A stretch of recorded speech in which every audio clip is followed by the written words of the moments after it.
Alright, welcome into it. So, as you can see from the title, it's Panda Bear. And Panda Bear, of course, if you don't know, then you should, but I'm going to tell you, Panda Bear is part of Animal Collective, the Baltimore neo-psychedelic pop group, however you want to classify them.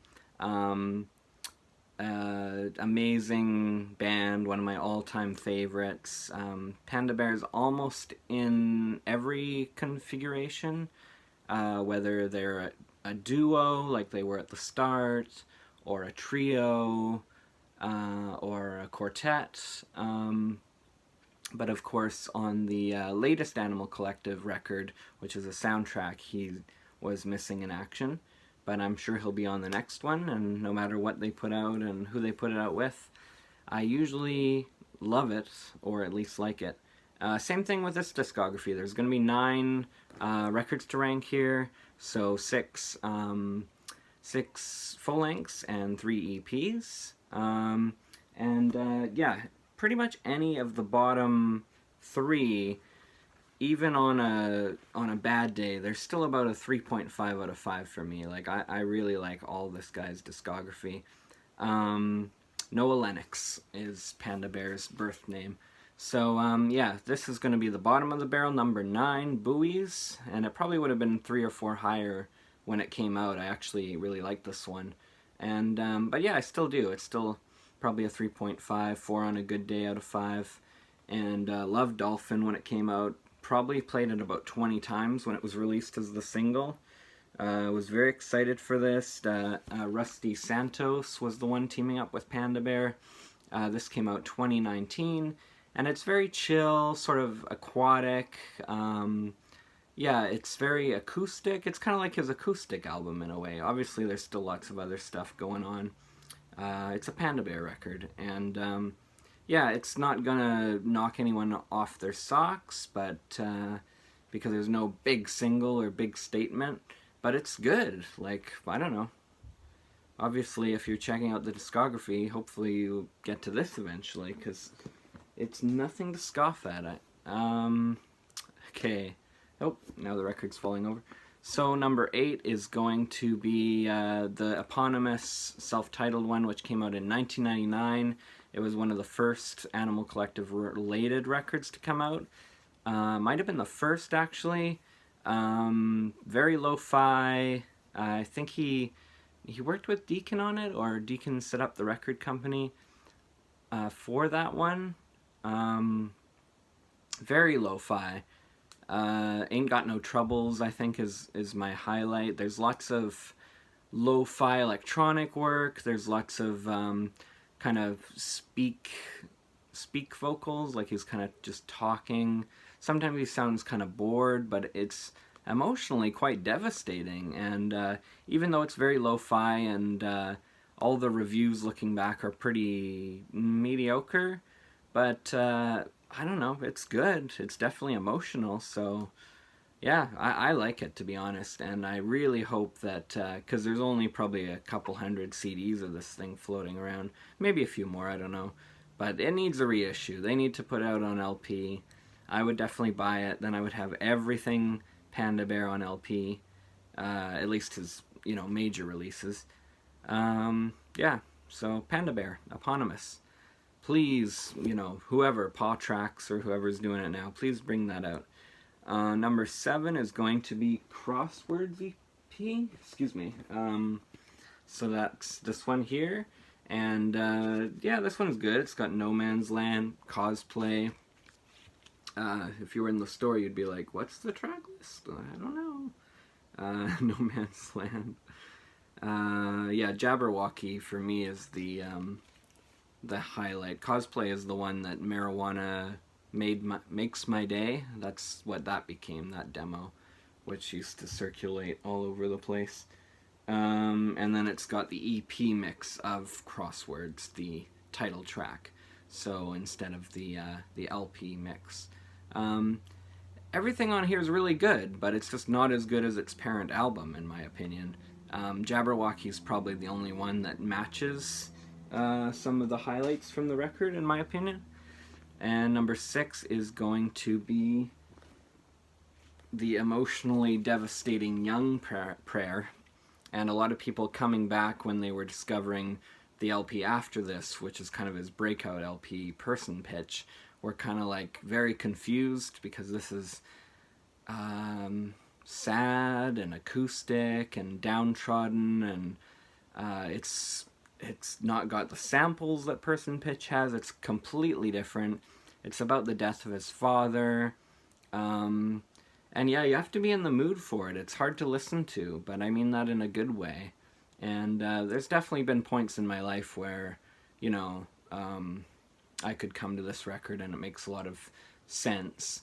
You know, I've had, you know, grandparents die and stuff like that, but thank God my dad didn't pass away when I was as young as Noah.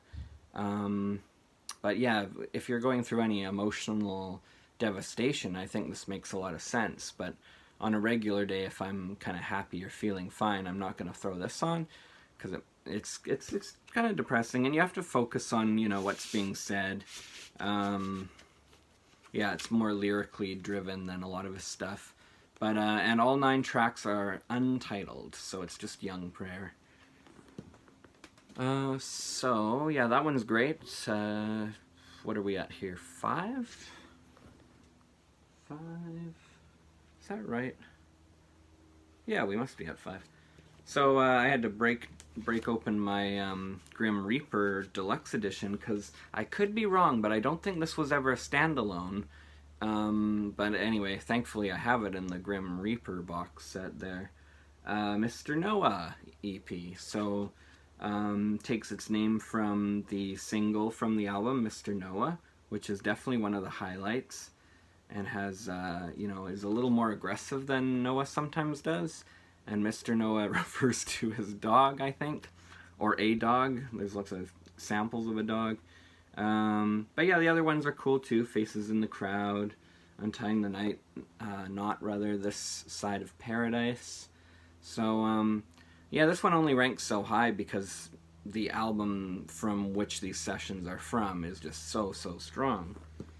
So if you're not a fan of that album, you probably won't like the 2 EPs from it, because they're kind of produced the same. And but yeah, it's a really good era for the guy. And yeah, this is the box set edition. Just wanted to make sure I had it the right way up. So this is Panda Bear meets the Grim Reaper. And if that's not a cool name for a record, I don't know what is. It reminds me of those old Scientist records. His dub records where it's like scientists versus the space invaders, and the cover is all kind of comic booky and looks like the old arcade game Space Invaders, or scientists versus the alien vampires, and scientists versus the World Cup or whatever. I've got that one. I like that, and I know that Panda Bear himself loves dub music in that. This is definitely even more electronic than what came before. Sequential Circuits is a huge highlight. I love that track. Mr. Noah, Boys Latin, which, you know, was awesome at the time, and I remember playing that over and over and over. And people going, "What the hell are you listening to?" But in my head, that song makes so much sense, and it's so catchy. But then, you know, months later when someone said, "What the hell are you listening to?" I thought, yeah, I guess this isn't normal music for most people, like normal music.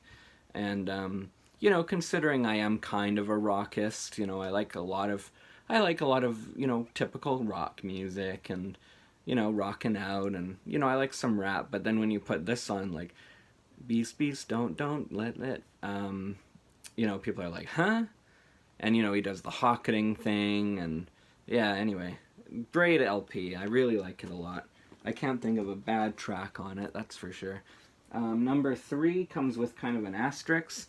I think I like this more than a lot of people. I loved this when it came out. I gotta say, it's got some of my favorite Panda Bear songs on it. But the reason why this comes with a little asterisk note is because the version I'm ranking as 3rd place on my Panda Bear discography is the vinyl version, because the mix for the streaming versions and digital is completely different. And it's not bad, but it's really not scaling the heights that this LP is, in my opinion.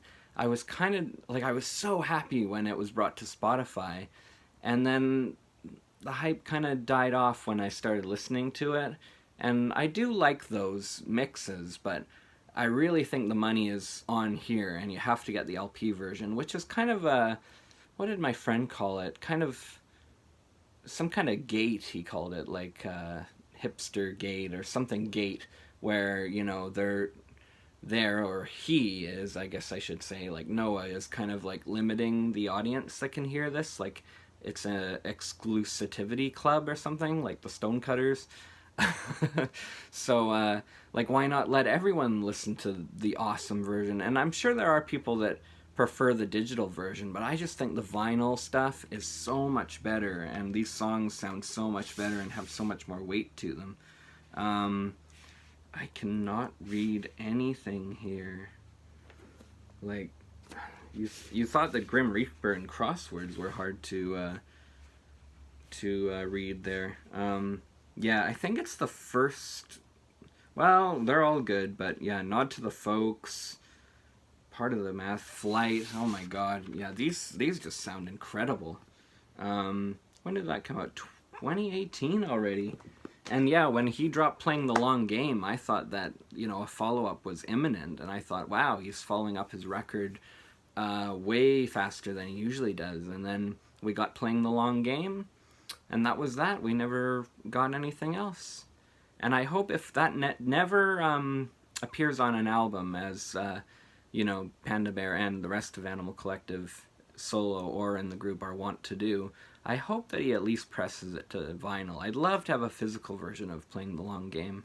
A lot of people, that's not a highlight for them, or it's too hip-hop influenced, but I love it, man. I listened to that so much when it came out, and I'm like, an album's upon us, an album's imminent, and nothing ever came out. I brought out the standard edition of this, but I got the box set, which I would really recommend if you like Tomboy, because it's not just the album, you also get the single versions, which were produced by Noah himself. The album ended up being produced by Sonic Boom, who did an incredible job. And I remember being so happy with songs like, you know, Tomboy, the title track, and Slow Motion, and then hearing Sonic Boom's version when the album came out, and my mind was just blown. Like, for the most part, all the decisions he made elevated these songs, and they were already almost perfect in my opinion. I think that I like Noah's version of Surfer Him better, maybe, and the sample, which was a King Tubby sample in Scheherazade, was it's kind of downplayed on the album version, but then if you listen to the single, I guess it wasn't a single, but the Noah version, the early version, it's like, wow, it really comes out more.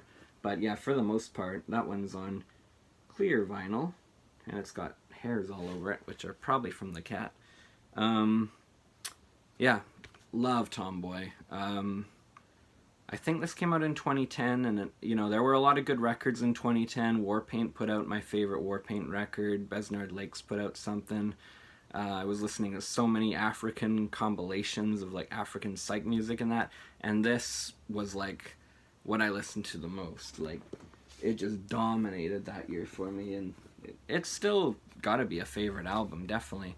But when you're Panda Bear, you've got this in your discography, and this is definitely one of my favorite records of the 2000s. I mean, it's not just incredible to look at, and I think it was the first record I ever bought in 2007. I think all the other records I had in my collection leading up to then were, you know, old 70s and folk records from my parents' collection and that. And this is just it's just so good with the samples and all that. I mean, not only does the art actually make you want to buy physical music, but you got all his influences. I guess these are influences just for him in general, or maybe just for the record as well. But there's a lot of incredible names there. Syd Barrett, Talk Talk, Jay-Z, all sorts of different music.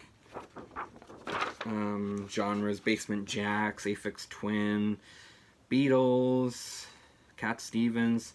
Of course, the song Bros, or Brothers if you will, but it's Bros. Samples I've Gotta Love by Cat Stevens. What a great use of a sample. And this thing is just covered with samples, and they're so well made and great to listen to. Noah's voice is so strong.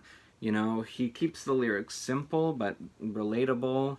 He's kind of always done that. The beauty of the lyrics are kind of in their simplicity. And yeah, I mean, Search for Delicious and Ponytail are great, but really for me, all the other songs are like perfect songs, like 5 out of 5 songs. Comfy and Nautica, Take Pills. I love the contrast from the kind of first half to the second. Bros takes up a whole side. It's like 13 minutes long. It's incredible. It starts with that little owl, and then it gets more and more frantic as it goes. Same with Good Girl Carrots. That one's amazing. I'm Not is just chill, but man, it's a hard one to describe actually. But you know, if you like Animal Collective and you somehow have missed all the solo works from these guys, or missed this one in particular for some reason, like, this is just incredible. So yeah, that's my number 1. Gush Gush Gush, and it was him and Rusty Santos. So yeah, I believe that was my first record I ever bought. Which, you know, I was gonna do a video about that, but then it's like, oh, I'm doing this now, so... So yeah, anyway, person pitch. So that's Panda Bear. Yeah, obviously Animal Collective, gotta do that one. One of my favorite bands. But thanks so much for watching, guys. Peace out, and hope you enjoyed the video. Peace.